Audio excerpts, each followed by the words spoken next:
এটিজিডিএ, IMA এবং teachers ফোরামের পক্ষ থেকে আজকে স্বাস্থ্য সচিবের সাথে আমাদের মিটিং ছিল যে ডক্টর উত্তম কুমার ভট্টাচার্য, যাকে আপনারা জানেন গতকালকে সাসপেনশন করা হয়েছে, তো তার সাসপেনশন উইথড্রনের দাবি জানিয়ে আমরা আমাদের বক্তব্য রেখেছি স্বাস্থ্য সচিবের কাছে। আমরা তিনটা সংগঠন থেকে আমরা একটাই মুখ্য দাবি ছিল যে আজকের মধ্যেই ডক্টর উত্তম ভট্টাচার্যের সাসপেনশন ওঠানো হোক।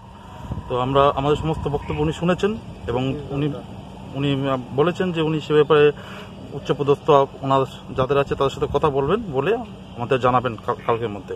আমাদের আরেকটা দাবি ছিল যে আপনারা জানেন যে উদয়পুরে গত 2 তারিখ ডক্টর নিষ্ঠা দাসকে নিয়ে যখন সেখানকার ডিএম এক ইন্সপেকশনে যায় এক ডিএনসি ক্লিনিকে, সেখানে মিডিয়ার সামনে পাবলিকের সামনে ডক্টর নিষ্ঠা দাসকে উনি প্রচণ্ড বাজেভাবে ব্যবহার করেন, খুব গালিগালাজ করেন, যেটা আইন বিরুদ্ধ এবং অবশ্যই আমরা তাতে মর্মাহত। তা আমরা আমাদের স্বাস্থ্য সচিবকে দাবি জানিয়েছি যে ওই ঘটনা যথাযথ তদন্ত করে এবং ডিএম যাতে অন্তত এই ঘটনার জন্য জনসমক্ষে বা মিডিয়ার সামনে তার ভুল স্বীকার করে।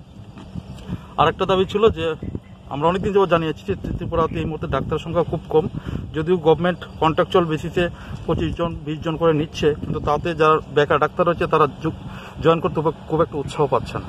তো আমরা দাবি জানিয়েছি যে অন্তত অ্যাডহক বেসিসে হলেও এবং রেগুলার পেমেন্ট বেসিসে হলেও তাদের অন্তত 150 ডাক্তার ইমিডিয়েটলি ত্রিপুরায় রিক্রুট করার জন্য।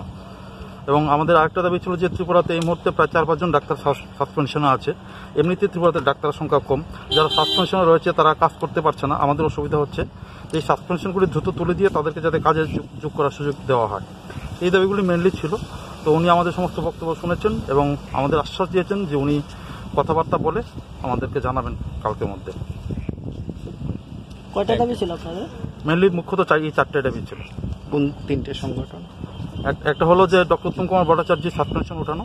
3টা সংগঠন কি? 3টা সংগঠন আইএমএ, এটিজিডি এবং টিচার্স ফোরাম, এজিএমসি।